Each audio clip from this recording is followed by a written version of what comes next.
जुलकारनाइन बोललेन, हे आसमानेर फारिस्ता शुने रेखे दाओ, आमी बादशाह जुलकारनाइनेर बड़ इच्छा, आमी आल्लाहर इबादतटा सारा जीवन करब।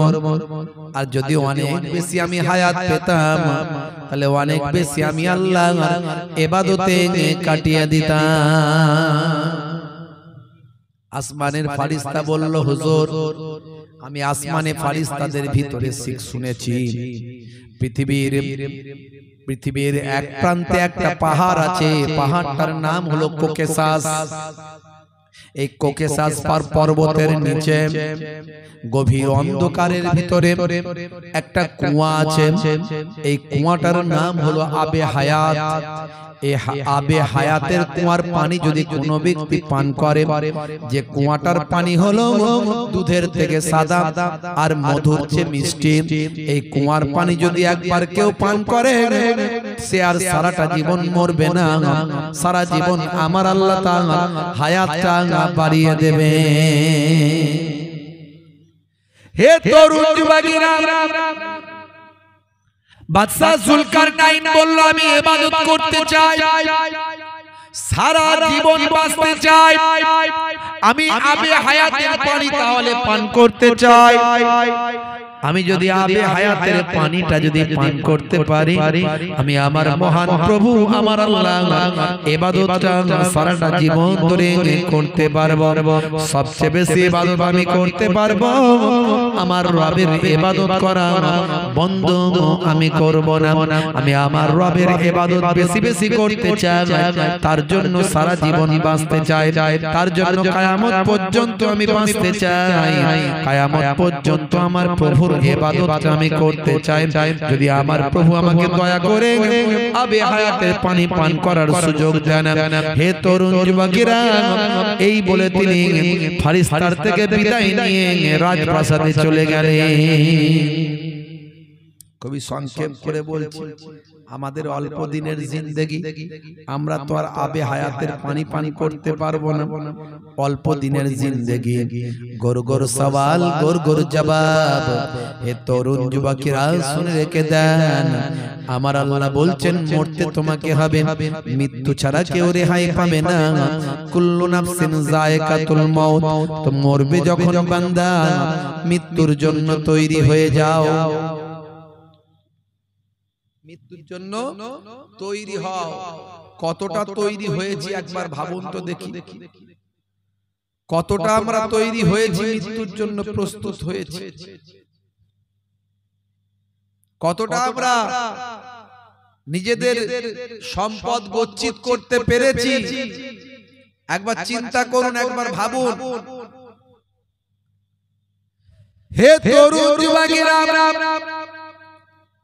মৃত্যুর জন্য যদি তৈরি হতে পারে, শুনে রেখে দেন, আপনাকে একটা সুন্দর পদ্ধতি বলে দিই, একটা সুন্দর সূত্র আপনাকে শিখিয়ে দিই। মিনিমাম ইবাদতটা আপনাকে করতেই হবে।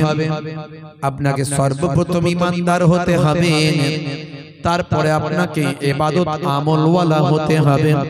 মিনিমাম ইবাদত আমলটা আপনাকে করতে হবে। মিনিমাম ইবাদত আমল বলতে 5 ওয়াক্ত নামাজটা আপনাকে পড়তে হবে, বছরে এক মাস রমজানের রোজাটা রাখতে হবে, আল্লাহর হুকুমগুলো ডিউটিগুলো আপনাকে পালন করতে হবে।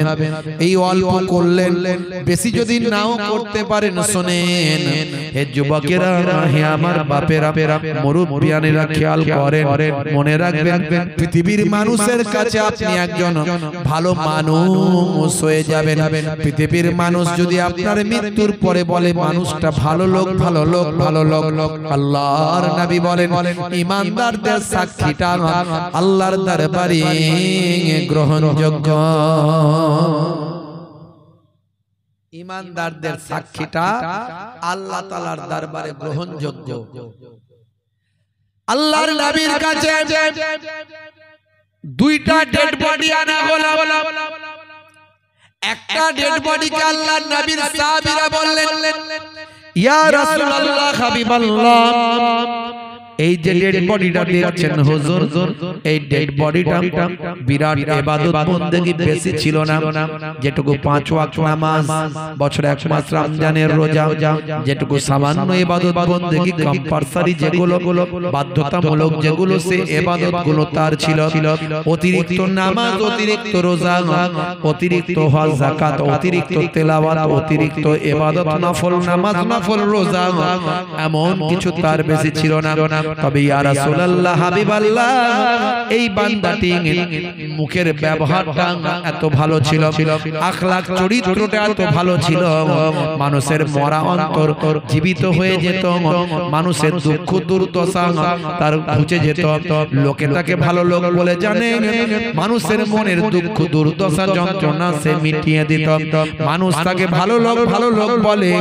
ইয়া রাসূলুল্লাহ, হাবিবাল্লাহ, যার মুখের ব্যবহারে মানুষ সন্তুষ্ট হয়ে যায়, ছোটদেরকে সন্তুষ্ট করে দেয়, বড়দেরকেও সন্তুষ্ট করে দেয়, এত সুন্দর মিষ্টি ব্যবহার সে দেখাতো। আল্লাহর নবী বলেন, হে দুনিয়ার মানুষ শুনে রেখে দাও, হে আমার সাহাবীরা জেনে রেখে দাও, যাকে তোমরা মারা যাওয়ার পরে ঈমানদারীরা ভালো লোক বলে সাক্ষী দেবে, শুনে রেখে দাও, সেই বান্দা আমার আল্লাহর দরবারে ঈমানদার এবং নেককার পরহেজগার, আল্লাহর দরবারে জান্নাতি বান্দা হয়ে যাবে। তোমাদের মতো ঈমানদারদের সাক্ষীটা আল্লাহর দরবারে গ্রহণযোগ্য। জোরে বলুন সুবহানাল্লাহ। তাহলে মারা যাওয়ার আগে এমন হয়ে যান, লোকে যেন আপনাকে বলে ভালো লোক, ভালো মানুষ, এই সাক্ষীটা যেন ঈমানদারদের পান। এই ঈমানদারদের সাক্ষীটা যেন আপনি পান। এই ঈমানদারদের সাক্ষীটা আল্লাহর দরবারে গ্রহণযোগ্য, দয়ার নবীর হাদিস থেকে প্রমাণ। হে তরুণ যুবকেরা, হে আমার বন্ধুরা, শুনে রেখে দিন বাবা, জেনে রেখে দেন হে মুসলমান। তারপর যে কথা বলছিলাম বন্ধুরা আমার, মুরব্বিয়ানেরা আমার, এমন সময় বাদশা রাজ দরবারে চলে এলেন। রাজ দরবারে এসে তিনি তার মন্ত্রী পরিজন সঙ্গী সাথী সভাসদদের নিয়ে বসলেন। ভাই আমার, দোস্ত আমার, সকলের সঙ্গে আলোচনায় বসে গেলেন। বাদশা জুলকারনাইন সারা পৃথিবীর বাদশা বাবা রাজ দরবারে বসে গেছেন। বাদশা জুলকারনাইনের প্রধান উপদেষ্টা যিনি ছিলেন, তিনি আর অন্য কেউ নন, তিনি হলেন হযরতে খিজির আলাইহিস সালাম। হে তরুণ যুবকেরা, হে আমার বন্ধুরা, হে আমার মুরব্বিয়ানেরা, শুনে রেখে দিন বাবা, ভাইরা আমার, তরুণ যুবকেরা আমার, সভাসদদের নিয়ে আলোচনা শুরু করলেন। বড় বড় বুজুর্গ ব্যক্তিরা ছিলেন। ভাইরা আমার, তরুণ যুবকেরা আমার, মুরব্বিয়ানেরা আমার, বড় বড় ব্যক্তিরা, বড় বড় বুজুর্গ আল্লাহ ওয়ালা মানুষেরা ছিলেন। এমন সময় সকলের সঙ্গে আলোচনা শুরু করলেন।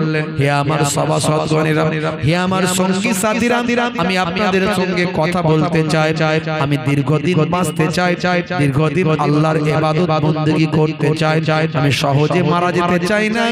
আমি জুলকারনাইন, আমি সারা জীবন বাঁচতে চাই, কিয়ামত পর্যন্ত বাঁচতে চাই, এবং সবচেয়ে বেশি ইবাদত বন্দেগী করতে চাই। অনেক নামাজ, অনেক তেলাওয়াত, অনেক ইবাদত করতে চাই, কারণ ইবাদত না করলেই আমার আল্লাহ খুশি হবেন, আর আমার আল্লাহ উপযুক্ত সম্মানটা করা হবে, আমার আল্লাহর হক আদায় করা হবে। ইবাদত ছাড়া আমার আল্লাহকে খুশি করতে পারবো না। তা আমি আল্লাহ বেশি বেশি ইবাদতটা করতে চাই। ইবাদত গুলোর মধ্যে সবচেয়ে বড় ইবাদত কি? সবচেয়ে বড় ইবাদত কি বলেন? একটু হ্যাঁ দেন, বলেন। ইবাদত গুলোর মধ্যে সবচেয়ে বড় ইবাদত কি একটু বলেন? কি জি? হ্যাঁ বলেন। নামাজ। মাশাআল্লাহ, একটু বলবেন তো। আপনারা কি আমার উপর রাগ করেছেন নাকি? একটু রাগ করেছেন কি জি? এবার তাকবীর দেন তো দেখি। নারে তাকবীর, আর জোরে হবে না নারে তাকবীর। আচ্ছা এরকম আওয়াজ দিলে আমরা ওয়াকাফের সম্পত্তি ফিরে পাবো মনে হচ্ছে? পাবো মনে হচ্ছে? ও বুঝে নেবে, এদের কোনো টেম্পার নাই, এদের কোনো টেম্পার নাই। এই টেম্পারে ওরা দুই একবার একটু চিৎকার করবে, ও কিচ্ছু অসুবিধা নেই। এইরকম টেম্পার দেখালে কোনো কাজই হবে না। জোরে সোরে তাকবীর দেন, নারে তাকবীর। জোরে দিতে বললো যেরকম, আসতেও সেরকম, একটু জোরে আওয়াজ দেন না ভাই। গোস্টোস খান তো নাকি আপনারা? কি জি না, সন্ধ্যা থেকে অনেক তাকবীর দিয়েছি হুজুর, আজ পাচ্ছি না। এত আলা হয়ে যাচ্ছেন কেন? মাটি আর মানুষ, 24 পরগনার মানুষ, বসিরহাট হুজুরের পাশের মানুষ তো আপনারা নাকি? হ্যাঁ কি জি? তো সেই বসিরহাট হুজুরের পাশের মানুষ, মাটি আর মানুষ, 24 পরগনার মানুষ সব সময় হাই স্পিড। 24 পরগনার আলেম বেশি, হাফেজ বেশি, মাওলানা বেশি, মুফতি বেশি, নামাজি বেশি, দাড়িওয়ালা বেশি, টুপিওয়ালা বেশি, মাদ্রাসা বেশি, মসজিদ বেশি। আর গন্ডগোল বেশি না কম? কিছুই বলেন কম, তাই তো নাকি? মাশাআল্লাহ, কম হলেই ভালো।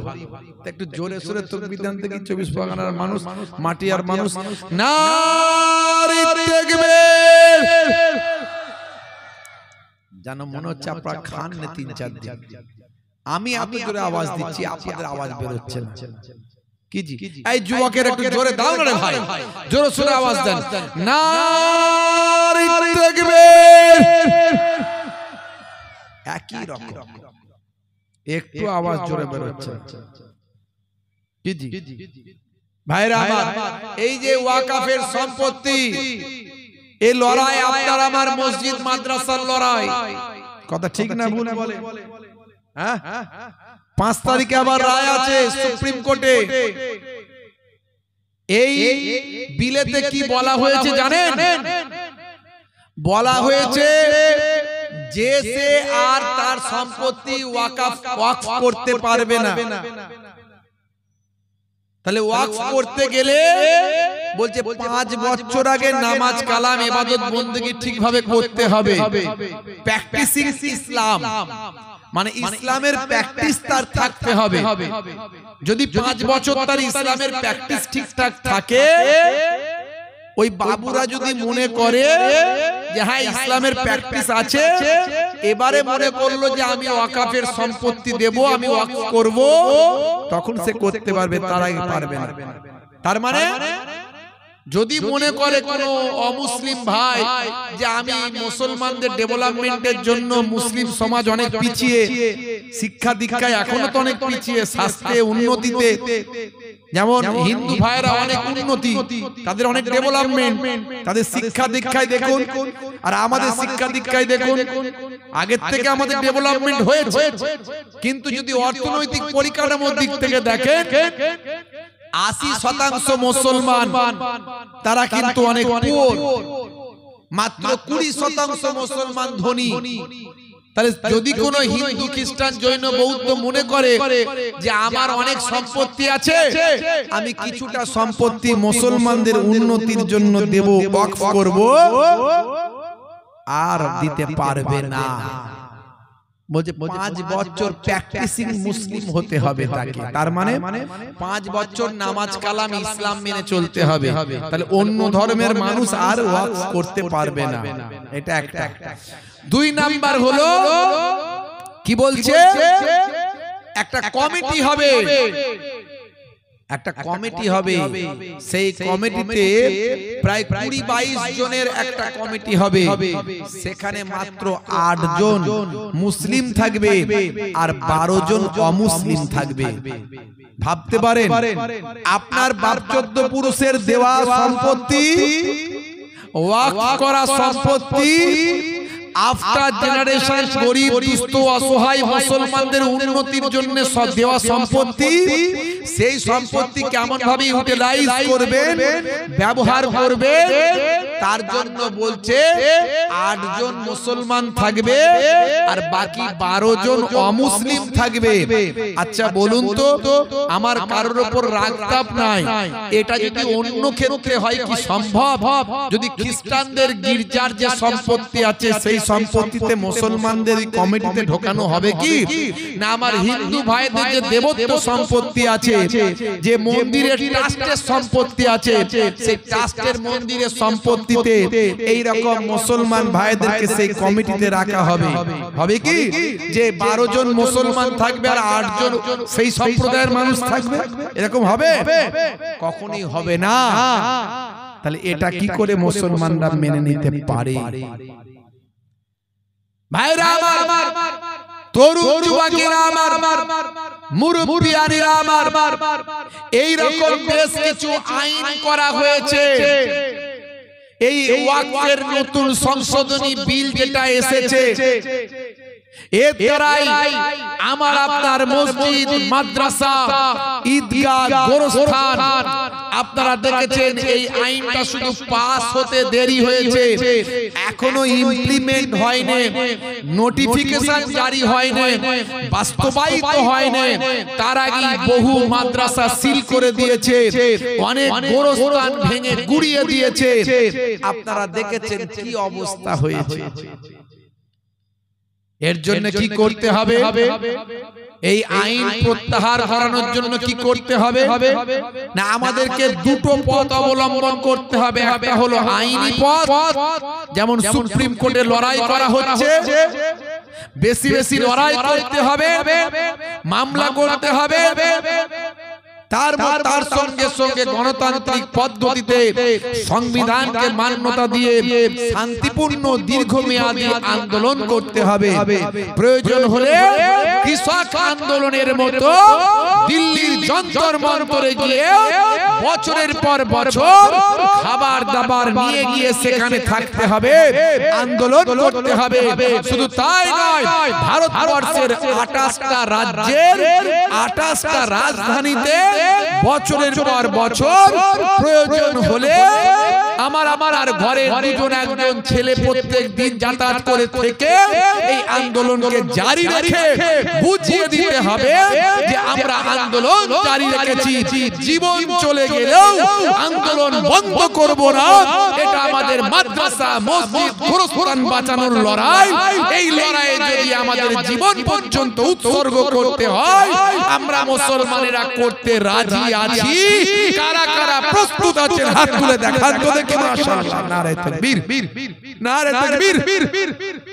যদি আমরা মন থেকে পারি তবে, আর এই আইন যদি বাস্তবায়িত হয়ে যায়, তাহলে মাথায় রাখবেন আগামী দিন এমন আইন আরো আসছে যেখানে আমার আপনার ভোটাধিকার আর থাকবে না। আপনি আর ভোট দেওয়ার ক্ষমতা থাকবেন না। বুঝতে পারছেন? ওয়ান নেশন ওয়ান ভোট এই আইন আসছে। বুঝতে পারছেন? ভাইরা আমার, তরুণ যুবকেরা আমার, মুরব্বিয়ানেরা আমার, ব্রিগেড সমাবেশ আছে আগামী 26 তারিখ। এই নিয়ে অনেক বিভ্রান্ত চলছে। কেউ বলছেন আমি যাব না, কেউ বলছেন আমি আসছি না, কোন নেতা মন্ত্রী বলছে আসবেন না, বিভিন্ন জন বিভিন্ন রকম কথা বলছেন। কে ডাকলো, কে আসতে বললো, কে যেতে বললো, এটা বড় কথা নয়। বড় কথা হলো সারা পশ্চিমবঙ্গের মুসলমান যদি যায় সেখানে, তাহলে দিল্লির বাবুরা বুঝতে পারবে যে মুসলমানরা ঐক্যবদ্ধ হয়েছে, এরা একত্রিত হয়েছে। এরা একত্রিত হলে এদের আন্দোলন জোরদার হবে, দিল্লির মসনদ পর্যন্ত কেঁপে উঠবে ব্রিগেডের ময়দান থেকে ইনশাআল্লাহ। কিন্তু দুর্ভাগ্য, এখানেও যদি আমরা বিভাজন হয়ে যাই মুশকিল। এটা তো কারো বিয়ে বাড়ির ব্যাপার নয় যে দাওয়াত দিয়ে খাতির করে নিয়ে যেতে হবে, সবাইকে যেতে হবে। বুঝতে পারছেন ভাইরা আমার, তরুণ যুবকেরা আমার, আমি ছোট হুজুর পীর কেবলার নাতি পীরনগরী হুজুর পীর কেবলার পোতা হরিখোলা হুজুরের সাহেবজাদা মোহেবুল্লাহ হুসাইনি, যেটুকু আল্লাহ ছোটখাটো হলো একটা সম্মান কিছু আল্লাহ দিয়েছেন, তা আমাকে যদি না বলে তো কি হয়েছে, আমি নিজে চলে যাব। যতটুকু আমার কাছে খবর আছে মুসলিম পার্সোনাল ল বোর্ডের সদস্যরা সবাইকে দাওয়াত দিয়েছে, কিন্তু ওই খাতির করে করে দাওয়াত দিতে হবে। বুঝতে পারছেন, হুজুর হুজুর করে স্যার স্যার করে দাওয়াত দিলে তাহলে হয়তো যাবে। ভাইরা আমার, তরুণ যুবকেরা আমার, ওই ব্রিগেডের সমাবেশ নিয়েও গন্ডগোল চলছে, আপনারা জানেন। হাইকোর্ট হয়েছে, আজকে শুনানি ছিল, আবার কালকেও শুনানি আছে। তবে মুসলিম পার্সোনাল ল বোর্ডের যারা যারা দায়িত্বে আছে তারা বলছে আপনারা ভেঙে পড়বেন না, 26 তারিখে ব্রিগেডের সমাবেশ হবে, আপনারা প্রস্তুত থাকুন, আপনারা ভেঙে পড়বেন না। আগামীকাল হাইকোর্ট থেকে পারমিশন ইনশাআল্লাহ পাওয়া যাবে। মুসলিম পার্সোনাল ল বোর্ডের সদস্যরা বলছে চিন্তা করবেন না। আমার কাছেও তারা মেসেজ পাঠিয়েছে যে মানুষজনকে বলবেন হুজুর যে কোনো চিন্তা নাই, আমরা হাইকোর্ট পর্যন্ত করেছি, আর এই সমস্ত মিটিং মিছিল গুলো এইভাবেই হয়, ভেঙে পড়ার কিছু নাই। মানুষজন যেভাবে তৈরি আছে সেভাবে তৈরি থাকবেন, এবং ব্রিগেডের সমাবেশ থেকে দিল্লি পর্যন্ত আমরা বুঝিয়ে দেব যে আন্দোলন কাকে বলে ইনশাআল্লাহ। আমরা সবাই যেতে রাজি আছি তো নাকি? কারা কারা রাজি আছি হাত তুলে দেখান তো দেখি। মাশাআল্লাহ, নারে তাকবীর, নারে তাকবীর। এটা আমাদের ঈমানি দায়িত্ব। তবে তাকবীরের স্লোগান, কালা কানুনের বিরুদ্ধে স্লোগান গলা ছেড়ে দেবেন, আর একটু ভালো করে গোশত খেয়ে যাবেন, শান্তিপূর্ণ ভাবে যাবেন। কোন কটু কথা মুখ থেকে বলবেন না। এটা হিন্দু মুসলমান খ্রিস্টান জৈনের লড়াই নয়, এটা সংবিধান বাঁচানোর লড়াই। সংবিধানের আর্টিকেল নাম্বার 14, 25, 26 এই আর্টিকেল গুলোতে ধর্মীয় স্বাধীনতার দেওয়া হয়েছে। ধর্মীয় স্বাধীনতা আমাদের মৌলিক অধিকার। এই অধিকার ধর্মীয়, আমরা আমাদের যে সম্পত্তি, সেই সম্পত্তির নিজস্ব বন্টন এগুলো করার ক্ষমতা দেওয়া হয়েছে। সেই সংবিধান থেকে এগুলোকে বাদ দিতে চাই, তার মানে সংবিধানকে পাল্টে দিতে চাই। সংবিধানকে পাল্টে দেওয়া মানে এই ভারতবর্ষের ভিতকে নষ্ট করে দেওয়া। তাই আমি আপনি শুধু একা লড়ছি না, আমার আপনার সঙ্গে লক্ষ লক্ষ হিন্দু খ্রিস্টান জৈন বৌদ্ধ আছে। মনে রাখবেন এই লড়াই সংবিধান বাঁচানোর লড়াই। আল্লাহ রাব্বুল আলামিন এই লড়াইয়ে আমাদের কামিয়াবি দান করেন, বলুন আল্লাহুম্মা আমিন। গণতান্ত্রিক পদ্ধতিতে এই লড়াই যেন আমরা জারি রাখতে পারি, বলুন আল্লাহুম্মা আমিন। হে তরুণ যুবকেরা, যেটা বলছিলাম, বাদশা জুলকারনাইন বেশি বেশি ইবাদত করতে চান, তার জন্য তিনি আবে হায়াতের পানি পান করতে চান। হে তরুণ যুবকেরা, ইবাদতগুলোর মধ্যে সবচেয়ে বড় ইবাদত হলো নামাজ। নামাজের থেকে বড় ইবাদত আর কিছু নাই। আফজালুল ইবাদাতে ইবাদাতুস সালাত, সবচেয়ে বড় ইবাদত হলো নামাজ। সেই নামাজ ছেড়ে দেবেন না, নামাজের সময় হলে নামাজটা পড়বেন। আমার আল্লাহ কোরআন মাজিদের ভিতরে জানিয়ে দেন, ইন্নাস সালাতা তানহা আনিল ফাহশাই ওয়াল মুনকার। নামাজ তোমাকে ওয়াসিলাতান, অন্যায় থেকে দূরে সরিয়ে দেবে। হে তরুণ যুবকেরা, হে আমার বন্ধুরা, সেই নামাজের সময় হলে নামাজটা ছেড়ে দেবেন না। নামাজ যদি আপনি পড়েন, আল্লাহর সঙ্গে বান্দার যোগাযোগটা হবে নামাজের মধ্যে দিয়ে, আল্লাহর সঙ্গে বান্দার কথা হবে। হে তরুণ যুবকেরা, হযরতে মূসা কালিমুল্লাহ আমার আল্লাহকে বলেছেন, আল্লাহ আপনি আমার সঙ্গে কথা বলেন, আর কি কারো সঙ্গে কথা বলেন? আমার আল্লাহ, আয় আমার আল্লাহ, আয় আমার মাবুদ, আয় আমার স্রষ্টা, আয় আমার রব, আপনি আমার সঙ্গে কথা বলেন, আর কি কারো সঙ্গে কথা বলেন? মূসা কালিমুল্লাহকে আল্লাহ বললেন, হে নবী মূসা, তোমার সঙ্গে যখন আমি কথা বলি ৭০,০০০ নূরের পর্দার ভিতর থেকে কথা বলি, তবে শুনে রেখে দাও, আখিরি জামানায় একজন পয়গম্বর আসবেন, জগতের শেষ নবী আসবেন। সেই নবীর সম্মান অনেক, সেই নবীর উম্মতেরও সম্মান অনেক। সেই নবীর উম্মত যখন নামাজে সিজদায় যখন পড়ে যাবে, আমি আল্লাহর সঙ্গে যখন কথা বলবেন, সিজদায় যখন পড়ে থাকবে, হে নবী মূসা কালিমুল্লাহ, তখন সেই উম্মতের সঙ্গে, সেই নবীর উম্মত, আখিরি জামানার পয়গম্বরের উম্মত, সেই নবীর উম্মতের সঙ্গে আমি আল্লাহর কোনো পর্দা থাকবে না, কোনো পার্থক্য থাকবে না। আমি আল্লাহর সঙ্গে ডাইরেক্ট দেখে দেখে কথা হবে। এই বান্দার সঙ্গে নামাজটা আমার জন্য মেরাজ হয়ে যাবে। আসসালাতু মিরাজুল মুমিনিন, মুমিনদের জন্য মেরাজ হলো নামাজ। সেই নামাজ ছেড়ে দেবেন না। বান্দা নামাজ পড়ো, আঁকড়ে ধরো, ছেড়ো না নামাজ এই জীবনে, করো না কাজা, হবে যে সাজা, দোজখ ঠিকানা আখিরাতে, দোজখ ঠিকানা আখিরাতে। বান্দা নামাজ পড়ো, আঁকড়ে ধরো, ছেড়ো না নামাজ এই জীবনে, করো না কাজা, হবে যে সাজা, দোজখ ঠিকানা আখিরাতে, দোজখ ঠিকানা আখিরাতে। নামাজ না পড়লে কি হবে? ঠিকানা দোজখ হবে, জাহান্নাম হবে। আল্লাহ তাআলা আমাদের জাহান্নামের আযাব থেকে নাজাত দান করুন। বলুন আল্লাহুম্মা আমিন, বলুন আল্লাহুম্মা আমিন। ফজর গেল ঘুমে ঘুমে, জোহর বেলাতে কাজ, আসর গেল তাসার আড্ডায়, মাগরিব হেলা ফেলায়।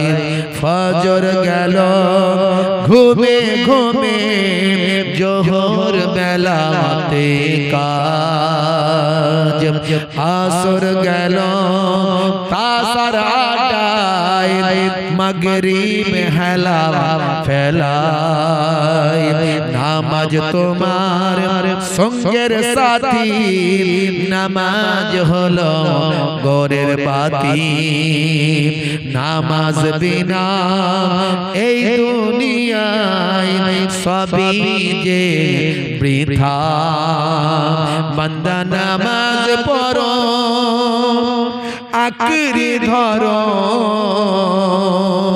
ছেড়ো না নামাজ এই জীবনে,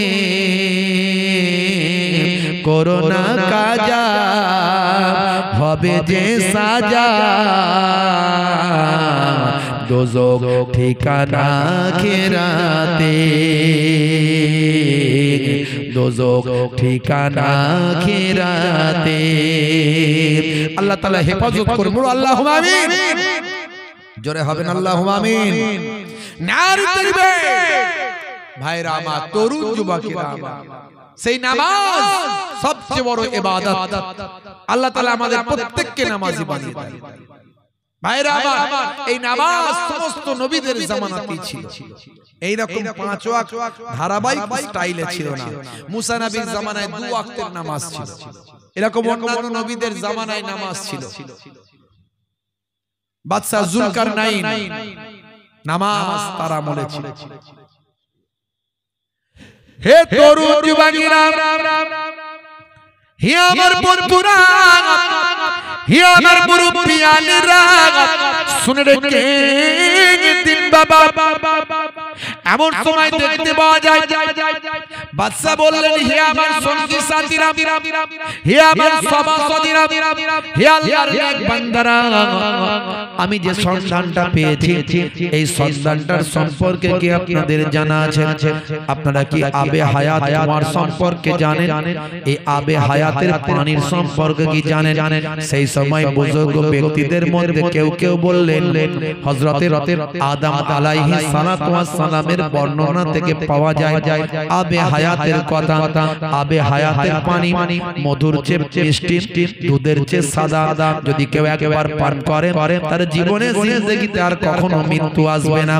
এই আবে হায়াতের পানি সম্পর্কে জানা যায় ভাই আমার দোস্ত আমার, এটা হলো কোকেসাস পর্বতের নিচে গভীর অন্ধকার ভাই আমার জঙ্গলের ভিতরে একটা কূপ আছে।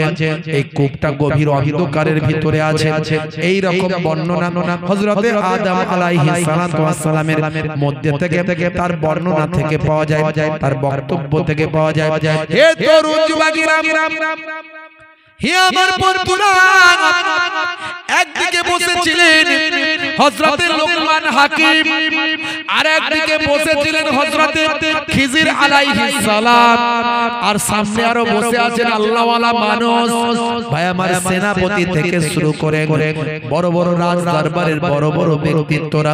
বাদশা জুলকারনাইন বললেন, আমি তামাম পৃথিবীর বাদশা, আমি সেই আবে হায়াতের কুয়াকে খোঁজ করতে চাই, আর আবে হায়াতের কুয়ার পানি পান করে জীবন লাভ করতে চাই, সারা জীবন বাঁচতে চাই, কিয়ামত পর্যন্ত আমার আল্লাহ ইবাদতে কাটাতে চাই। জোরে হবে না? আর জোরে হবে না?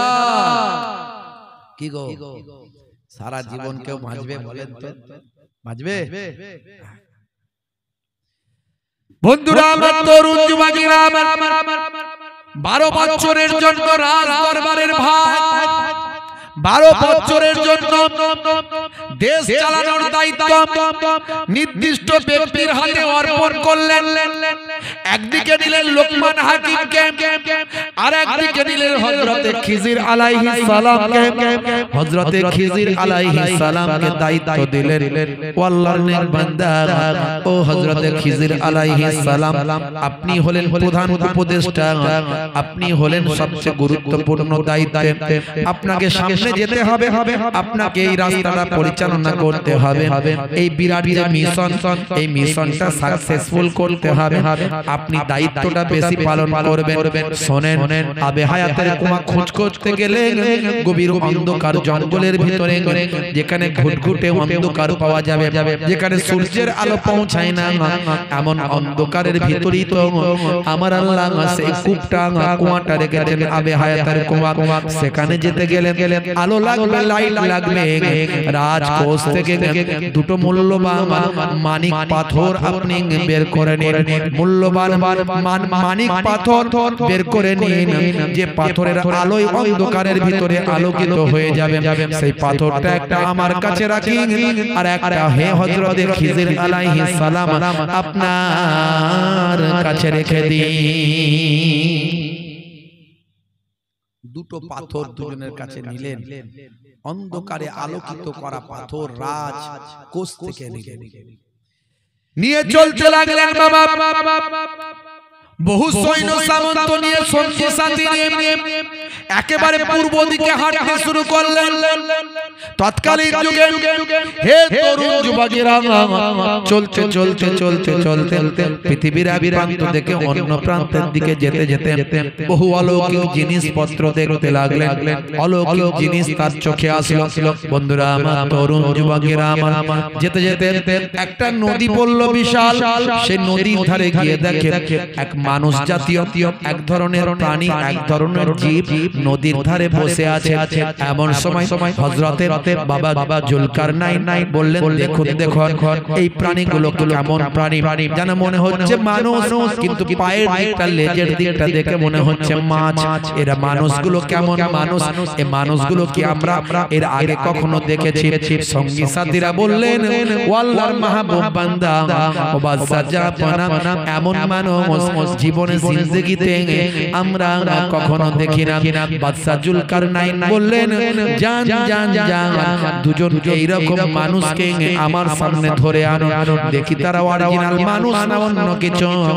দুইজন এরকম নিরীহ প্রাণী যারা হাঁটে না, চলে না, ছুটে পালায় না, তাদের দুজনকে ধরে নিয়ে আসা হলো। নিয়ে আসার পরে পরীক্ষা নিরীক্ষা করে দেখা গেল এরা মাছেরই একটা প্রজাতি, কিন্তু মানুষের মতো উপর দিকের চেহারা আর পায়ের দিকের চেহারাটা মাছের মতো। তাদের লেজে তরুণ যুবকেরা জুলকারনাইন সেই সময় বললেন, বাদশা বললেন, জান জান এদেরকে আবার নদীতে ছেড়ে দেয়। অনেক ধরনের প্রাণী দেখতে পেলেন, অনেক ধরনের জীব দেখতে পেলেন। বন্ধুরা আমার, তরুণ যুবকেরা আমার, হে দুনিয়ার মানুষ শুনুন, হে মানুষেরা শুনে রেখে দেন, কতদিন বাঁচবে? আল্লাহর পথে ফিরে আসুন। এই পৃথিবীতে আল্লাহ কত নিয়ামত দিয়েছেন, কত জীব দিয়েছেন, পৃথিবীতে কত ছোট বড় প্রাণী দিয়েছেন। আমার আল্লাহ পৃথিবীকে সুন্দর করে সাজিয়ে দিয়েছেন। পৃথিবীতে কি সুন্দর নদী দিয়েছেন, ঝর্ণা দিয়েছেন, পৃথিবীতে কি সুন্দর বাতাস দিয়েছেন। বাবা, হে তরুণ যুবকেরা, আমার আল্লাহর নিয়ামত দেখলে আপনি অবাক হয়ে যাবেন। কি সুন্দর মৃদু বাতাস বয়, কি সুন্দর ঝোড়ো বাতাস বয়। আমার আল্লাহর কুদরত কি সুন্দর ঝর্ণা বয়ে যায়। আমার আল্লাহর কুদরত কি সুন্দর পাহাড়, কি সুন্দর ঝর্ণা, কি সুন্দর নদী বয়ে যায়, কি সুন্দর মনোরম দৃশ্য, চারিদিকটা সুন্দর। আমার আল্লাহর দুনিয়া যদি এত সুন্দর হয়, আমার আল্লাহর জান্নাত তাহলে কত সুন্দর।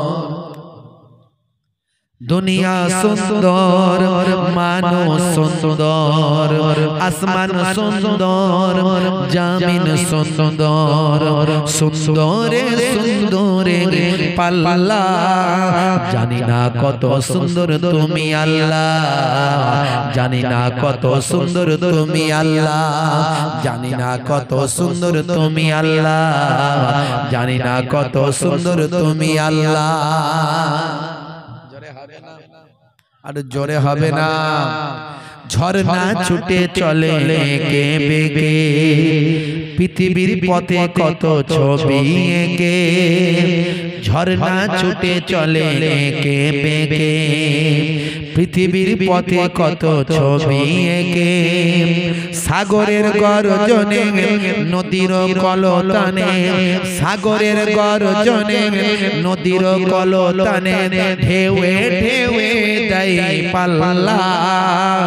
জানি না কত সুন্দর তুমি আল্লাহ, জানি না কত সুন্দর তুমি আল্লাহ, জানি না কত সুন্দর তুমি আল্লাহ, জানি না কত সুন্দর তুমি আল্লাহ। জোরে হবে না? আরেকটু জোরে হবে না? আরেকটু জোরে হবে না? বাগানে ফুটে ফুল রাশি রাশি, রাতেরই তারা ভরা চাঁদের হাসি। বাগানে ফুটে ফুল রাশি রাশি, রাতেরই তারা ভরা চাঁদের হাসি। গুনগুন গানে ঢেকে মৌমাছি মধু চাকে, গুনগুন গানে ঢেকে মৌমাছি মধু চাকে। ফুলে ফুলে করে হাল্লা, জানি না কত সুন্দর তুমি আল্লাহ, জানি না কত সুন্দর তুমি আল্লাহ, জানি না কত সুন্দর তুমি আল্লাহ, জানি না কত সুন্দর তুমি আল্লাহ। দুনিয়া সুন্দর, মানুষ সুন্দর, আসমান সুন্দর, জামিন সুন্দর, সুন্দরে সুন্দরে পাল্লা। জানি না কত সুন্দর তুমি আল্লাহ, জানি না কত সুন্দর তুমি আল্লাহ, জানি না কত সুন্দর তুমি আল্লাহ, জানি না কত সুন্দর তুমি আল্লাহ। জোরে হবে না, জোরে হবে না। আল্লাহর দুনিয়া যদি এত সুন্দর হয়, আল্লাহর জান্নাত কত সুন্দর। একবার ভাবুন, চিন্তা করুন। তাই বেশি বেশি ইবাদত করার জন্য বাদশা জুলকারনাইন তিনি অস্থির হয়ে গেলেন। বন্ধুরা আমার, তরুণ যুবকেরা আমার, আরো বেশ কিছুটা চলে গেলেন। সেখানে গিয়ে দেখলেন, হে তরুণ যুবকেরা, হে আমার মুরব্বিয়ানেরা, একটা ভাই আমার বিশাল উঁচু প্রাচীর দেখতে পেলেন। এই প্রাচীরের ভিতরে কি আছে ভাই আমার দেখার চেষ্টা করলেন, চিন্তা করলেন প্রাচীরের ভিতরে কি আছে দেখতে হবে। এই চিন্তা করলেন বাদশা জুলকারনাইন। হে যুবকেরা, হে আমার বন্ধুরা, এই চিন্তা করে অনেক চেষ্টা প্রচেষ্টা করে একজনকে ভিতরে পাঠালেন, যাও দেখে সে খবরটা দাও। যে গেল সে আর ফিরলো না, যে গেল সে আর এলো না। ভাই আমার দোস্ত আমার, বাদশা জুলকারনাইন দ্বিতীয় আর একজনকে পাঠানোর চেষ্টা করলেন। তিনিও কষ্ট করে প্রাচীরটা টপকালেন, টপকে যখন ওপারে গেলেন তিনি আর ফিরে এলেন না। বাদশা জুলকারনাইন বুঝলেন এটা খুব ভয়ঙ্কর জায়গা আছে, এই জায়গায় আর কাউকে পাঠানোর দরকার নাই। যখন তারা উপাসে আছে থাকুক, ওই জায়গা থেকে বাধা দেওয়ার দরকার নাই। সেখানে আর কাউকে না পাঠিয়ে সেখান থেকে বাদশা জুলকারনাইন সঙ্গী সাথীদের নিয়ে আরো পূর্ব দিকে হাঁটতে লাগলেন। হে তরুণ যুবকেরা, পূর্ব দিকে যাওয়ার পরে এক শ্রেণীর মানুষের সঙ্গে দেখা হলো। তারা ভয়ে ভীত অবস্থায় রইল। তারা বাদশা জুলকারনাইনের কাছে এসে আত্মসমর্পণ করে বলল, হুজুর আমাদেরকে বাঁচান, আমরা বড় বিপদের মধ্যে আছি। কি হয়েছে তোমাদের? বলে ওই যে পাহাড় দেখছেন, ওই পাহাড়ের মাঝখানটা রাস্তা, চারিদিকটা পাহাড়, ওই পাহাড়ের মাঝখানটা গিরিপথ। ওই গিরিপথ দিয়ে একদল দস্যু যখন তখন ওই পাহাড় থেকে চলে আসে, এসে আমাদের মাল সম্পদ সব ধ্বংস করে দেয়। তারা ভীষণ ভয়ঙ্কর, তাদের শক্তি সাহস বিরাম, আমরা দুর্বল, আমাদের সবকিছু ধ্বংস করে, আমাদের ফল পাকড়, আসবাবপত্র, পশু পাখি, গাছপালা, আমাদের যাবতীয় ফসল আদি সব ধ্বংস করে দেয়। এমনকি আমাদের মধ্যে থেকে বহু মানুষকে হত্যা করে। হে তরুণ যুবকেরা, হযরতে বাদশা জুলকারনাইন চিন্তা করলেন এরা কারা। পরে জানতে পারলেন এরাই হলো ইয়াজুজ মাজুজ, এরাই হলো ইয়াজুজ মাজুজ। হে তরুণ যুবকেরা, যাদের কথা আমার আল্লাহ কোরআন মাজিদের ভিতরে বলেছেন, সেই সময় বাদশা জুলকারনাইনকে তারা বলল, হুজুর আপনি যদি আমাদের অর্থ চান অর্থ দেব, আমাদের সম্পদ চান সম্পদ দেব, আমাদের সাহায্য করুন, না হলে আমরা সব মারা যাব। এই ইয়াজুজ মাজুজের অত্যাচারে আমরা ধ্বংস হয়ে যাব। সেই সময় বাদশা জুলকারনাইন বললেন, আল্লাহ আমাকে যা সম্পদ দিয়েছেন সেই সম্পদের কোনো অভাব নাই, আমার সম্পদ লাগবে না। যেটা লাগবে সেটা হলো তোমাদের সাহায্য, তোমাদের লেবারি, তোমাদের পরিশ্রম। তোমরা পরিশ্রমটা আমাকে দাও, আমার সঙ্গী সাথীদের লাগিয়ে এই যে গিরিপথটা আছে, এই গিরিপথটা আমি একটা প্রাচীর বানিয়ে দেব। লোহা দিয়ে, তামা দিয়ে, যত রকম ধাতু আছে সেই ধাতু তিনি আনালেন, আনিয়ে সেগুলোকে তাপ দিয়ে আগুন জ্বালিয়ে সেগুলোকে গলিয়ে ফেললেন।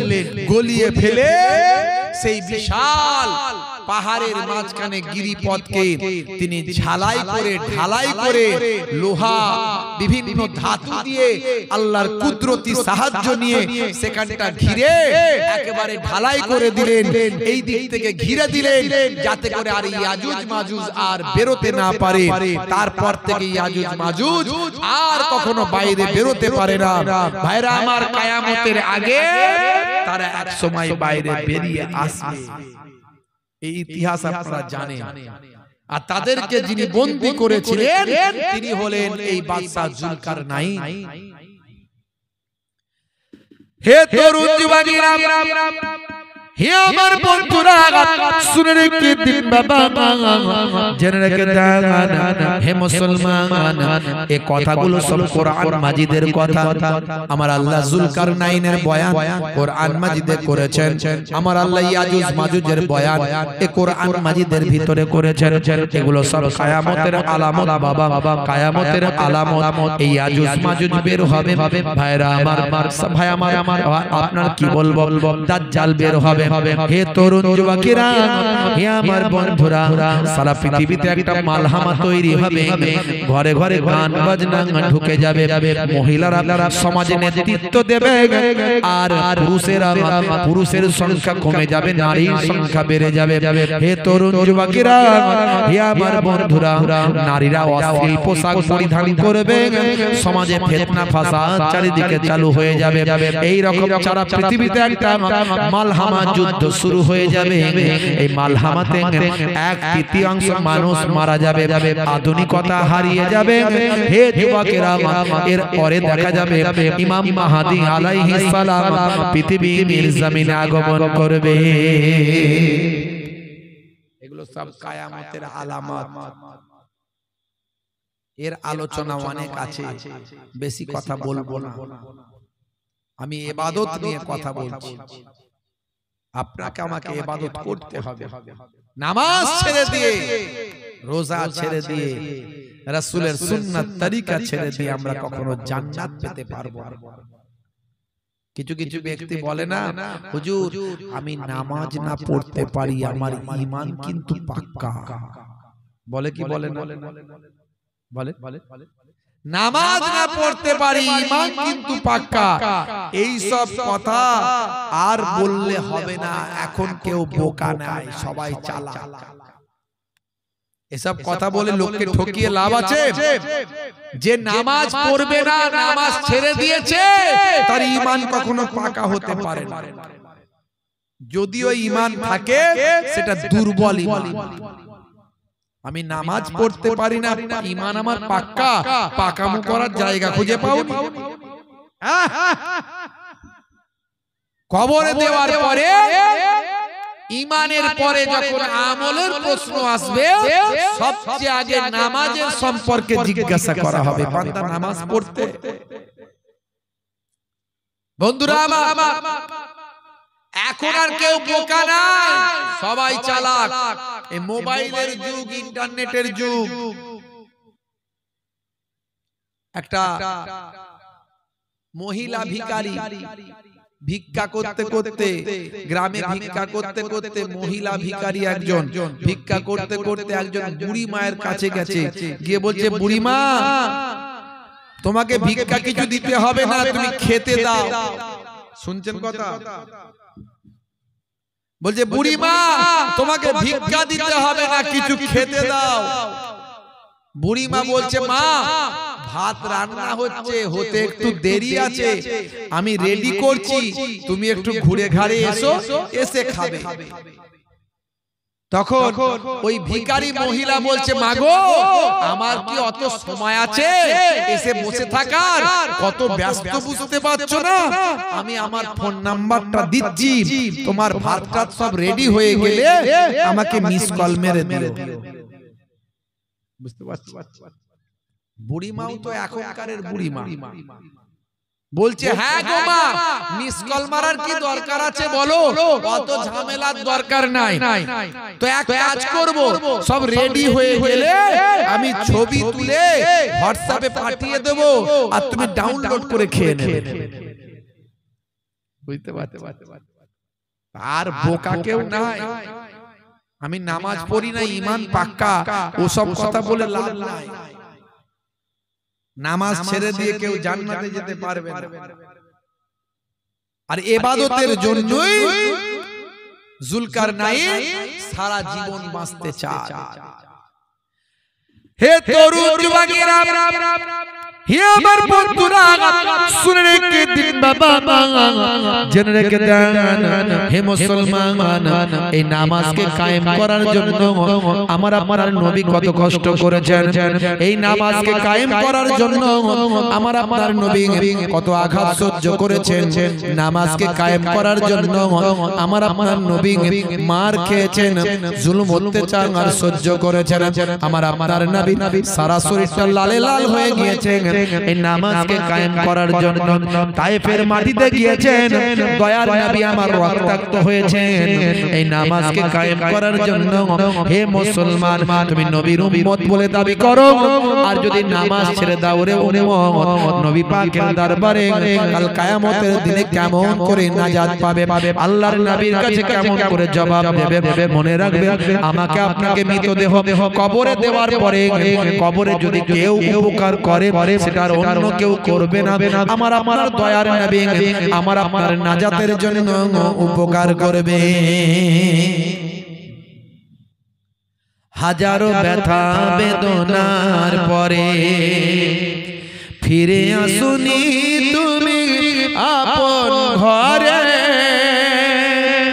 দিনের আলো তুমি ছড়িয়ে দিতে চলে গেলে মদিনায় মক্কা ছেড়ে হে রাসূল তোমাকে ভুলি আমি কেমন করে জোরে হবে না জোরে হবে না আর জোরে হবে না হে রাসূল তোমাকে ভুলি আমি কেমন করে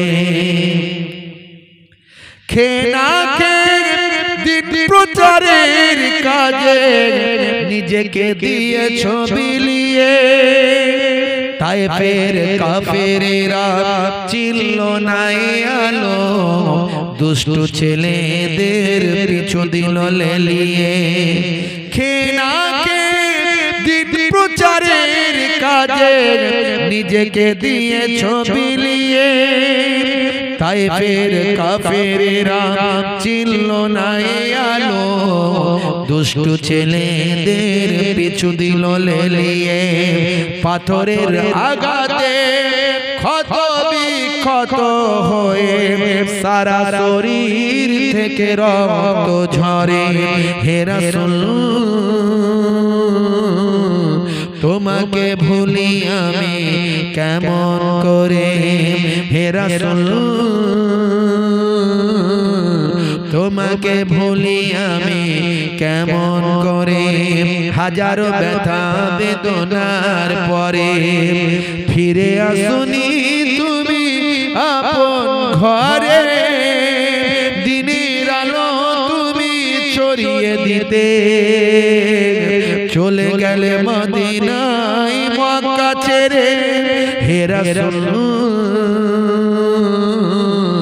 তোমাকে ভুলি আমি কেমন করে জোরে হবে না আর জোরে হবে না হেরার গুহায় তোমারি ধ্যান আসমান থেকে নামে আল কোরআন হেরার গুহায় তোমারি ধ্যান আসমান থেকে নামে আল কোরআন ভাঙলো সবার ভুল তোমারি পরে আসলো কোরআনের ছায়া তলে খালিদ ওমর আলী আবু বকর ইসলামী ঝান্ডা নিল যে তোলে আল আমিন তুমি ছিলে যে সবার আল আমিন তুমি ছিলে যে সদা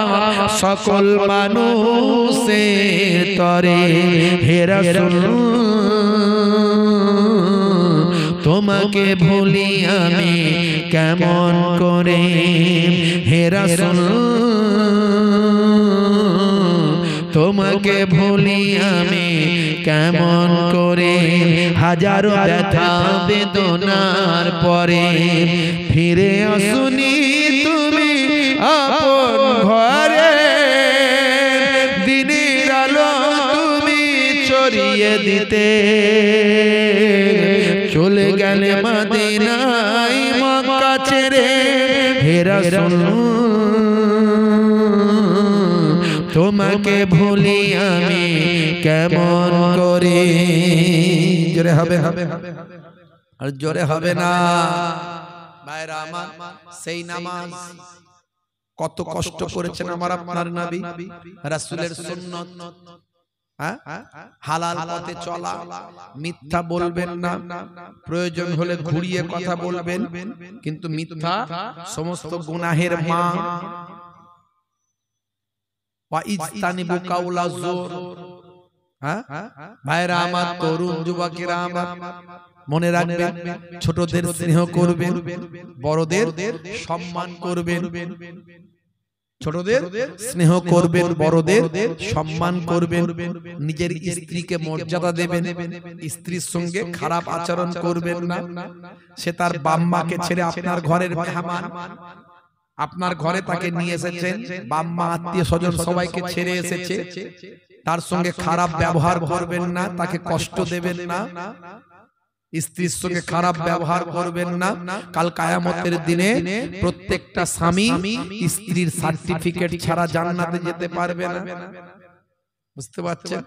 পিতামাতার সেবা করবেন, পিতামাতাকে রাজি করবেন, পিতামাতাকে খুশি করবেন।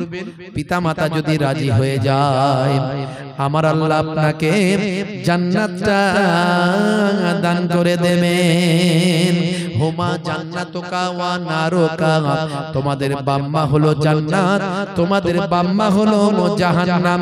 আল্লাহর নবী বলেন, ইযহাব ফাকরিমহা ফাইনাল জান্নাতা তাহতা রিজলাইহা। যাও যাও তোমার মায়ের সম্মান করো, তার কারণ তোমার মায়ের পায়ের তলায় তোমার জান্নাত। হে তরুণ যুবকেরা, হে আমার বন্ধুরা, শুনে রেখে দিন বাবা, জেনে রেখে দেন। হে মুসলমান, একটুখানি লক্ষ্য করুন বাবা, হে মুসলমান একটু খেয়াল করুন। এমন সময় হযরতে বাবা যুলকারনাইন সেখান থেকে চলে গেলেন, ইয়াজুজ মাজুজকে বন্দী করে দিলেন, যে ইয়াজুজ মাজুজ কিয়ামতের আগে তারা পেরিয়ে আসতে পারবে। ভাইরা আমার, প্রতিদিন তারা ওই পাহাড়কে ভাই আমার আঘাত করে করে পাতলা করে ফেলে, পাহাড়কে চেটে চেটে, পাহাড়কে তাদের জিহবা অনেক বড় বড়, জিহবা অনেক লম্বা। কারো বাবা ভাইরা আমার, তরুণ যুবকেরা আমার, তার শরীরের গঠন বিভিন্ন রকম, তারা ভয়ঙ্কর চেহারা, ওই লম্বা জিহবা দিয়ে চেটে চেটে পাহাড়কে তারা পাতলা করে ফেলবে, যেন মনে হয় আগামী কাল বেরিয়ে যাব।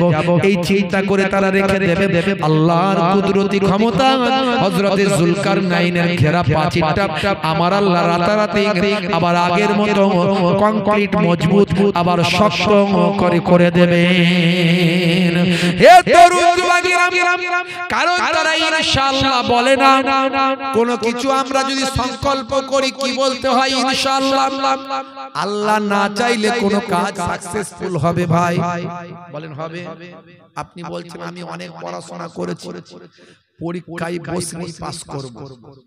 পাস করানোর মালিক কে? পড়াশোনা করা আপনার দায়িত্ব, আর পাস করানোর দায়িত্ব আল্লাহ। আমার আল্লাহ যদি রাজি হন, ওই যিনি এক্সামিনার তার মন মানসিকতায় যদি আল্লাহ মোহাব্বত ভালোবাসা দিয়ে দেন, তাহলে দেখবেন নাম্বারটা ঠিকঠাক পাবেন। তাহলে ওরই মাঝখানে খুঁজে খুঁজে ওই নাম্বার কেটে কেটে পাস মার্ক থেকে ফেল করিয়ে দেবে। তাহলে তার মনের ভিতর চেতনায়, তার হৃদয়ে আপনার প্রতি মোহাব্বত দিয়ে আপনাকে কোয়ালিফাইড করানোর মালিক হলেন আল্লাহ। আপনি যে কোনো কাজ করবেন মনে করছেন, কিন্তু সাকসেসফুল করার মালিক কে? আল্লাহ। এই জন্য ইনশাআল্লাহ বলতে হবে। ভালো কাজে বলবেন ইনশাআল্লাহ, আর দুঃখের কথাই বলবেন ইন্নালিল্লাহ। কোনো কিছু শুরু করলে বলবেন বিসমিল্লাহ, কোনো কিছু খুশির সংবাদ পেলে বলবেন মাশাআল্লাহ। বলি তো নাকি আমরা?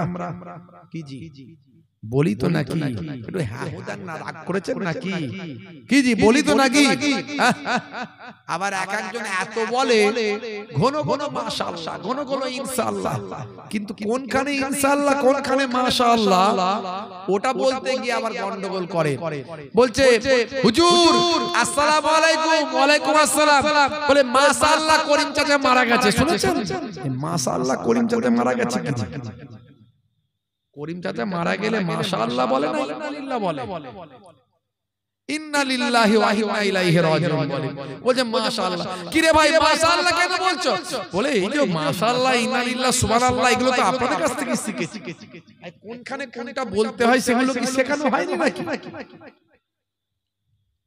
তার ঠিক জায়গায় ঠিক জিনিসকে অ্যাপ্লাই করতে হবে বুঝতে পারছেন হুজুরদের কাছে শুনেছে কি শুনেছে হুজুরদের কাছে শুনেছে যে ঘরেতে ছবি থাকে স্বামী স্ত্রীর বিয়ের ছবি আছে না নাই দীঘায় বেড়াতে যাওয়ার ছবি গোসল করার ছবি অনেকে টাঙিয়ে রাখে দেওয়ালে এই কয়েকদিন আগে দেখবেন দীঘায় ডুবে যাচ্ছে ইন্টারনেটে ভাইরাল দেখবেন দীঘায় ডুবে যাচ্ছে অনেকে যায় না দীঘায় গিয়ে ডুবে যায় খুব সাবধান নিশ্চয় আপনি পর্দা পুশিদা হেফাজতের মধ্যে সম্মান ইজ্জতকে ঠিক রেখে আপনি পৃথিবীর বিভিন্ন আল্লাহর নিদর্শন দেখতে পারেন এতে কোনো ইসলামে বাধা নিষেধ নাই কিন্তু আপনাকে হায়া শরম লজ্জা আপনাকে আপনার ঈমান আমল ইবাদত ঠিক রেখে তো ওই দীঘায় গিয়ে লোকে ছবি তুলে সেটা নিয়ে এসে ঘরে টাঙিয়ে রাখে ছেলে যেদিনে খেতে শিখেছে প্রথম মুখে ভাত ক্ষীর খাওয়ানি বলে আমরা বলি ক্ষীর খাওয়ানি কেউ কেউ বলে অন্নপ্রাশন ক্ষীর খাওয়ানি ছবি সময় ছবিটা তুলেছে তুলে নিয়ে বাড়িতে ভালো করে টাঙিয়ে রেখেছে হে তরুণ যুবকেরা শুনে রেখে দেন এই যে বাড়িতে ফটো টাঙিয়ে রাখা বাড়িতে স্ট্যাচু রাখা বাড়িতে মূর্তি রাখা বাড়িতে ছবি রাখা আল্লাহর নবী বলেন মা আসফালা মিনাল কাবাইন আল্লাহর নবী বলেন লা ইয়াদখুলুল মালাইকাতু বাইতান ফীহি কালবুন আও তাসাবির যে ঘরে ছবি থাকে যে ঘরে স্ট্যাচু থাকে যে ঘরের দরজার সামনে পালতু কুত্তা থাকে কুকুর থাকে সেই ঘরে আমার আল্লাহ রহমতের ফেরেশতা প্রবেশ করে না ছবি থাকলে ঘরে ফেরেশতা ঢুকবে না আর শিকারী কুকুর ছাড়া শিকারী কুকুর হলে আলাদা কথা ট্রেনিং প্রাপ্ত কুকুর হলে আলাদা কথা কিন্তু বাঁশবাগানের ঝাড়ে গিয়ে পায়খানা খায় আর আপনার ঘরের দরজার সামনে এসে ঘুমায় এরকম কুকুর যদি থাকে আপনার ঘরে রহমতের ফেরেশতা ঢোকে না এখন চাচা ওয়াজ শুনে নিয়েছে যে ঘরে নাকি ছবি থাকলে মূর্তি থাকলে স্ট্যাচু থাকলে ফেরেশতা ঢোকে না তখন যখন দেখছে জাকামদানির কষ্ট হচ্ছে অবস্থা খুব খারাপ বুঝতে পারছেন তখন ছেলেদেরকে বলছে বাবা রে কই রে কি বলে মরতে আমাকে একদম ইচ্ছা যায়নি অনেক কাজ বাকি এক কাজ কর হুজুরদের কাছ থেকে শুনেছি যে ঘরে ছবি থাকবে সে ঘরে ফেরেশতা ঢুকবে না আমাকে কোন রকমে নিয়ে গিয়ে ওই ছবিওয়ালা ঘরটায় ঢুকিয়ে দে ওই মূর্তিওয়ালা ঘরটায় ঢুকিয়ে দিয়ে ফেরেশতা এসে আমার রূহটা না বের করতে পারে কোন জায়গার ফায়দা কোন জায়গায় লাগাচ্ছে বুঝতে পারছে কিন্তু জানে না ওটা রহমতের ফেরেশতা ঢুকবে না আজরাইল ফেরেশতা সব জায়গায় ঢুকতে পারে ওটা তার জানা নাই ভাইরা আমার তরুণ যুবক খুবই সংক্ষেপ করে বলবো লম্বা চওড়া নয় কথাই কথা বেড়ে যাচ্ছে হে তরুণ যুবকেরা হে আমার মুরব্বিয়ানেরা শুনে রেখে দিন বাবা জেনে রেখে দেন মুসলমান এইভাবে যেতে যেতে বহুদূর চলে গেলেন পূর্ব দিকে হযরতে যুলকারনাইন হযরতে খিজির আলাইহিস সালামকে নিয়ে পূর্ব দিকে গিয়ে একটা বিশাল বড় নদী পড়ল সেই নদীর ওপারে নাকি বহু মানুষের বসবাস আছে হুজুর বললেন তাদের কাছে আমি একটু যেতে চাই বাদশা যুলকারনাইন বলল তাদের কাছে যেতে চাই কিন্তু যাওয়ার কথা শুনে যুলকারনাইন আসছে তার সৈন্য সামন্তর সঙ্গী সাথীদের নিয়ে এই চিন্তা করে ওই পারের মানুষগুলো ভয় পেয়ে গেল যানবাহনগুলো সব সরিয়ে দিল নৌকা নাই কোনো বোট নাই কোনো যাতায়াতের ব্যবস্থা নাই হযরতে যুলকারনাইন বললেন শোনো তোমরা এক কাজ করো সঙ্গীরা সৈন্যরা তোমরা জঙ্গল থেকে বড় বড় গাছ কেটে নিয়ে এসে ডোঙা তৈরি করো জোঙা তৈরি করো, নৌকা তৈরি করো, যাতায়াতের ভেলা তৈরি করো। এই ডোঙা নৌকা তৈরি করে এপার থেকে ওপারে গিয়ে ওই গ্রামের ভিতরে গিয়ে পৌঁছে গেলেন। গিয়ে দেখেন মানুষগুলো বড় দুর্বল, বড় সহজ সরল মানুষ। ওই মানুষগুলো জুলকারনাইনের ভয়ে অস্থির। বাদশা জুলকারনাইন বললেন, আমি তোমাদের কোনো ক্ষতি করতে আসি না, তোমাদের খোঁজ খবর নেওয়ার জন্য এসেছি, তোমাদের সঙ্গে ভালো ব্যবহার করার জন্য এসেছি। তাদের মাঝখানে হযরতে জুলকারনাইন ইসলামের দাওয়াতটা পৌঁছে দিলেন। হাজার হাজার মানুষ ভাই আমার জুলকারনাইনের কথা শুনে, আল্লাহর মাহবুব বান্দাদের কথা শুনে তারা সকলে ভাই আমার ঈমানদার হয়ে গেল।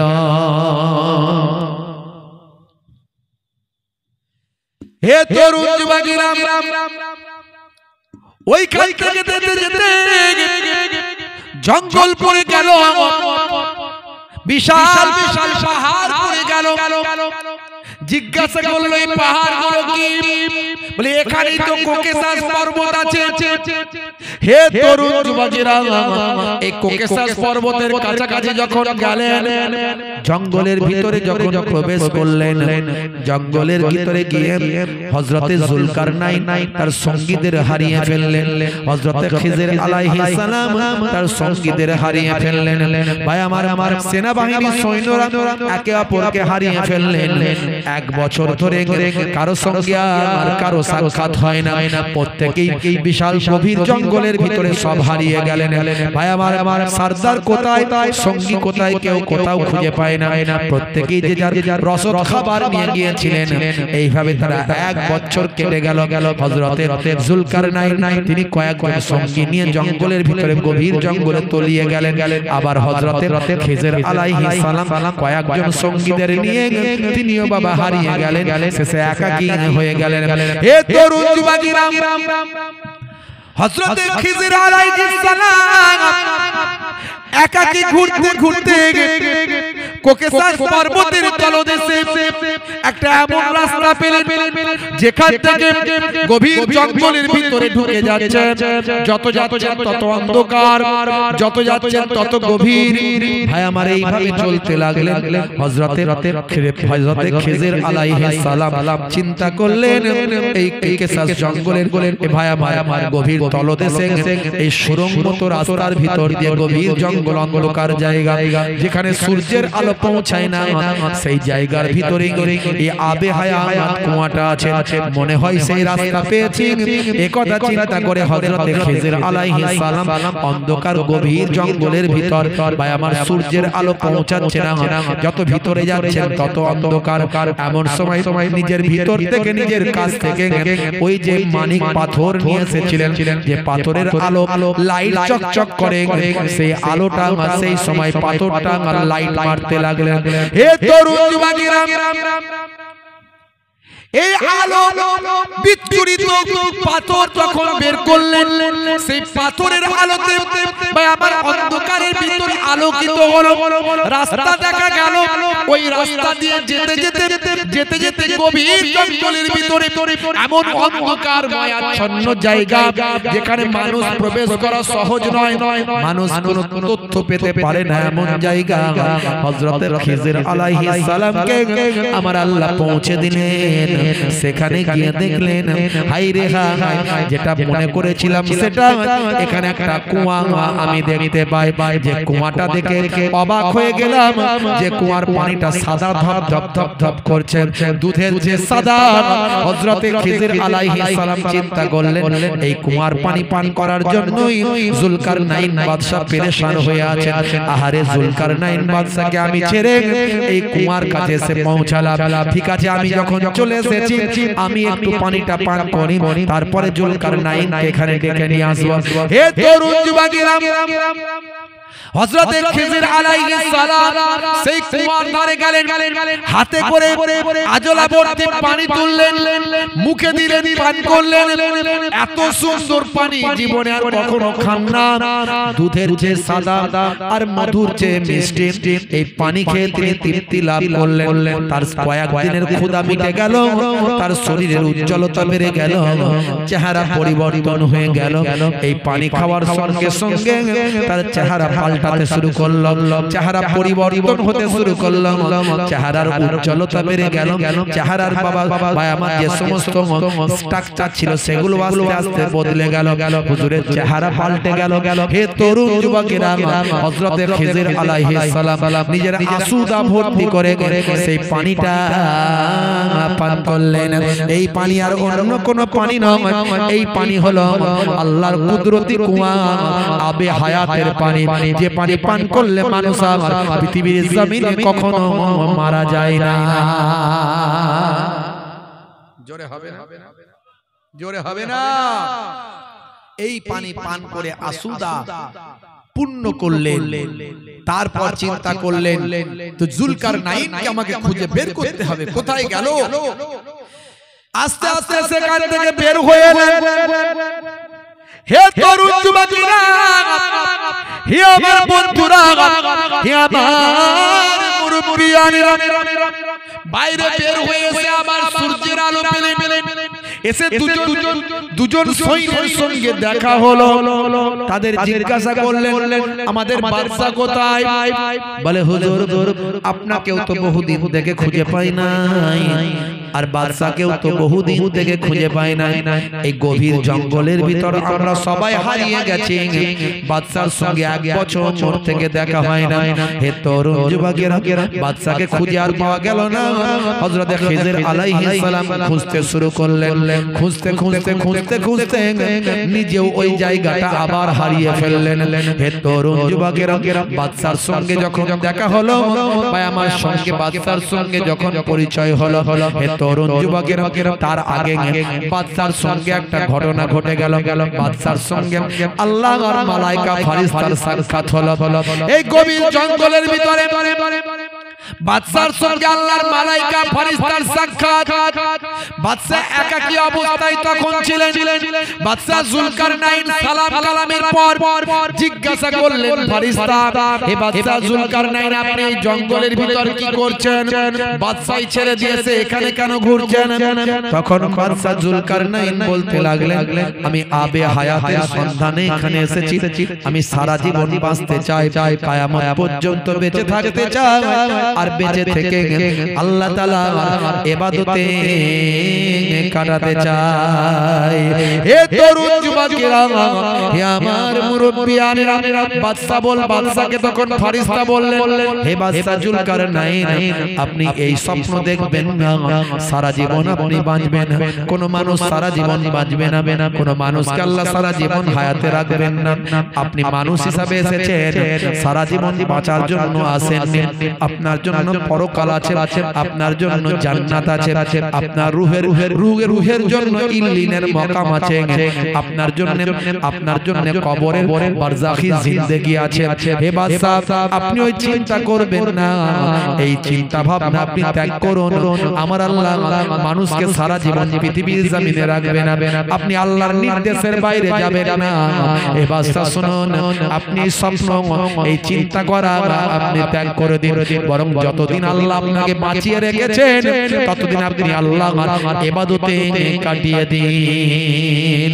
হে তরুণ যুবকেরা, তখন বাদশা ঠিক করলেন তাই হবে। আমি আর আবে হায়াতের পানি করার আমার স্বপ্ন রইল না। এখন আমি যতদিন হায়াতে থাকবো আল্লাহর ইবাদত করব। সঙ্গী সাথীদের সঙ্গে মোলাকাত হলো। মোলাকাত হওয়ার পরে সকলকে জানিয়ে দিল, যাও তোমরা দেশে ফিরে যাও, তোমরা বাদশাহী যে সমস্ত কাজগুলো আছে সেগুলো দেখাশোনা করো, দেশের মানুষের উপকার করো, চলে যাও। আমি এই জঙ্গল থেকে আর ফিরবো না। বাদশা জুলকারনাইন সেই জঙ্গলে আল্লাহর ইবাদতে কাটাতে লাগলেন। বহুদিন ইবাদত বندگی করে আল্লাহর দরবারে আল্লাহর ডাকে সারা দিয়ে ইন্তেকাল করলেন। ভাইরা আমার, তরুণ যুবকেরা আমার, বাদশারা ওই আবে হায়াতের পানি পান করা হলো না, কিন্তু আমার আল্লাহ হযরত খিজির আলাইহিস সালামকে পানি পান করালেন। সেই খিজির আলাইহিস সালাম এখনো হায়াতে আছে, এখনো হায়াতে আছেন। কোথায় আছেন আমরা জানি না। আরেকজন পয়গম্বরকে আল্লাহ হায়াতে রেখেছেন, তিনি হলেন কে? আকাশে রেখেছেন তাকে, চৌথা আসমানে। তিনি হলেন হযরতে ঈসা আলাইহিস সালাম। জোরে বলুন সুবহানাল্লাহ। এইভাবে কয়েকজনকে আল্লাহ হায়াতে রেখেছেন। এগুলো আল্লাহর অলৌকিক ব্যাপার, সবাইকে আল্লাহ রাখেন। তা আমাকে আপনাকে আল্লাহ ইবাদতের জন্য পাঠিয়েছে। যতদিন বেঁচে থাকবেন আল্লাহ তাআলার দরবারে ইবাদত করবেন, নামাজ ছাড়বেন না, রাসূলের সুন্নাত ছাড়বেন না।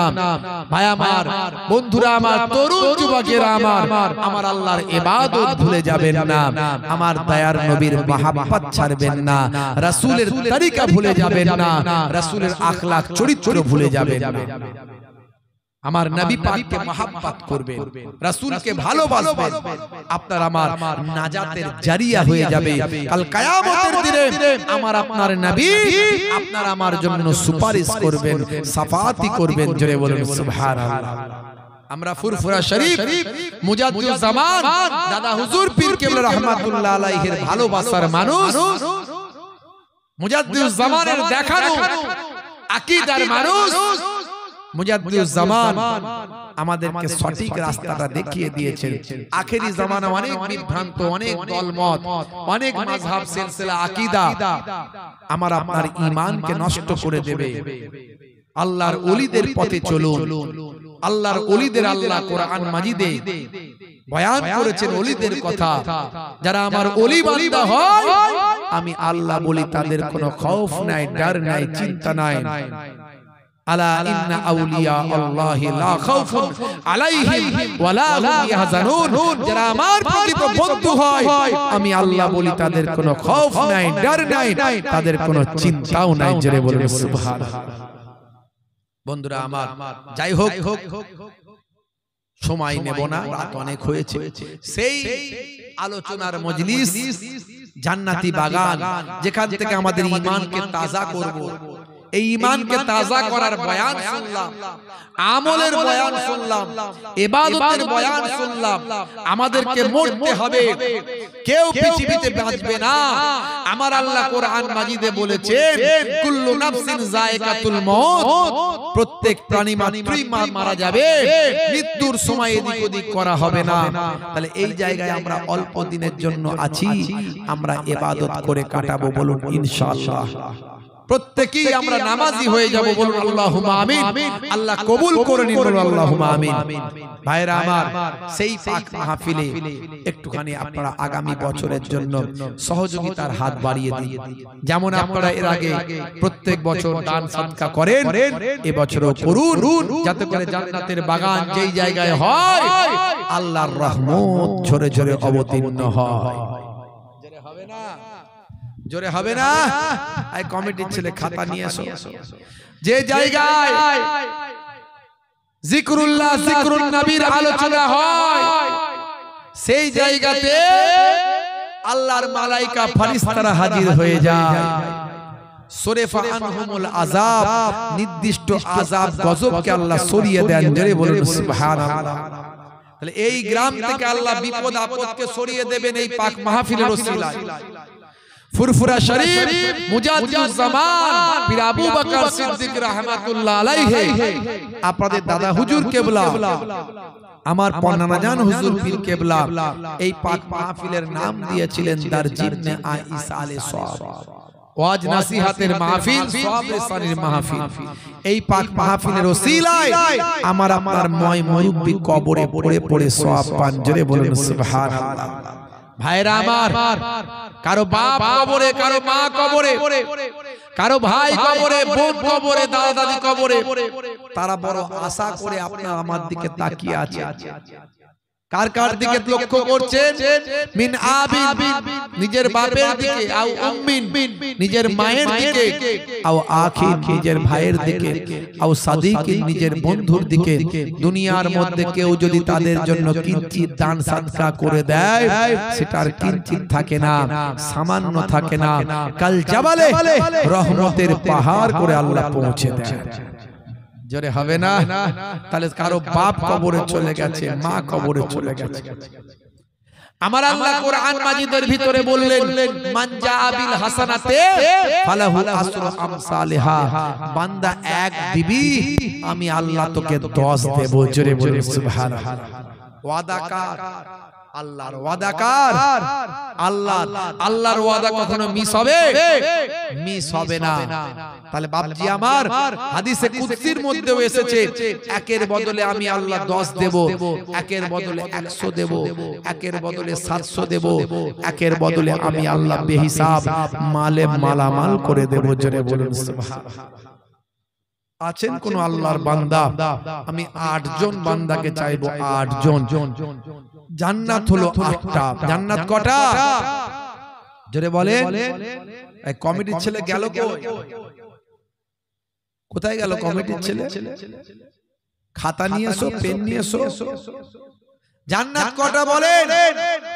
জোরে বলেন না, জান্নাত কটা? 8টা। তা আমি 8 ভাইকে চাইবো। মুসাফির হালতে আছি আপনাদের ভাই, আমি মুসাফির অবস্থায় আছি। আল্লাহর নবী বলছেন মুসাফিরের দোয়া কবুল হয়। জানি না আমার দোয়া কবুল হবে কিনা, তবে মুসাফির আছি, মুসাফিরের দোয়া কবুল হয় আল্লাহর নবী বলছেন। বাপজি আমার আপনাদের পীরের ঘরের আওলাদ, 2 দরবারের 2 খানদানের মেহমান, সব দিক থেকে হাসেমি বংশের চিটে ফুটা রক্ত আমি অধম গুনাহগারের শরীরে আছে। বুঝতে পারছেন? আপনাদের পীরের ঘরের আওলাদ দোয়া চাইবো খাস ভাবে। জান্নাত হলো 8টা, আমি 8 জন ভাইকে চাইছি। জান্নাত 8টা, 1000 টাকা করে 8 জন বলতে পারে। যিনি হাতটা প্রথম তুলবেন আল্লাহ তাকে ডবল সওয়াব দেবেন। ফি সাবিলিল্লাহ দিলে আল্লাহ কমিয়ে দেবেন না, বাড়িয়ে দেবেন। আমার বাপজি প্রথম হাত তুলেছেন কিনা? জনাব গোলাম আম্বিয়া সাহেব 1000 টাকা। জোরে বলুন মারহাবা। বলুন না মারহাবা। নারে তাকবীর। এই নারে তাকবীর আল্লাহু আকবার দিলে সওয়াব আছে না নাই? হ্যাঁ, সবইতে আমরা আল্লাহর নাম নিলে আল্লাহ বলছেন বান্দা তুই আমাকে ডাকছিস, আমি আল্লাহ সাড়া দিচ্ছি। লাব্বাইক ইয়া আব্দি, হে আমার বান্দা আমি হাজির।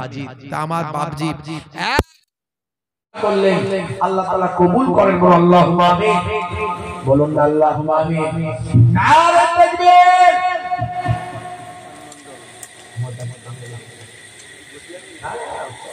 মাস্টার লোক আছে বড় সব ছাত্রদের হাতে লেখা পড়ে পড়ে সব পড়া হচ্ছে। হাসান সাহেব 1000 টাকা, সাহিদ সাহেব 500 টাকা, কত যাবে? 500 টাকা।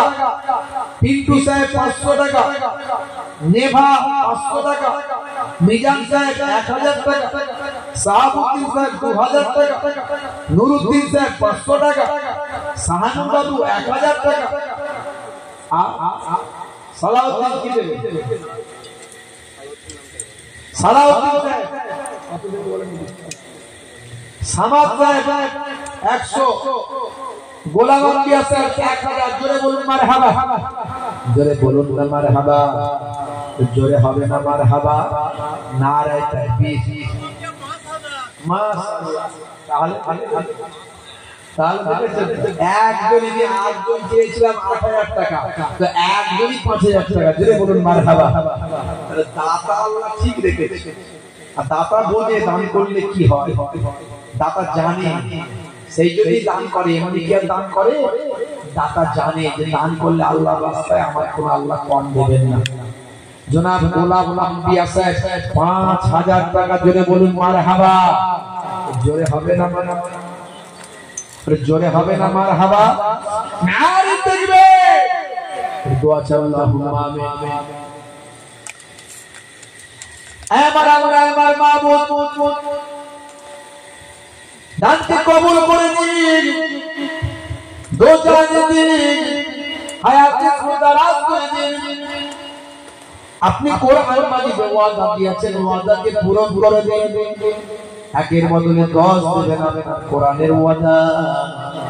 আমার বাপজি 5000 বললো, 5 10 50,000 এর মালিক তাকে খুব তাড়াতাড়ি বানিয়ে দিন, তার কারবারে লাভবান করে দিন।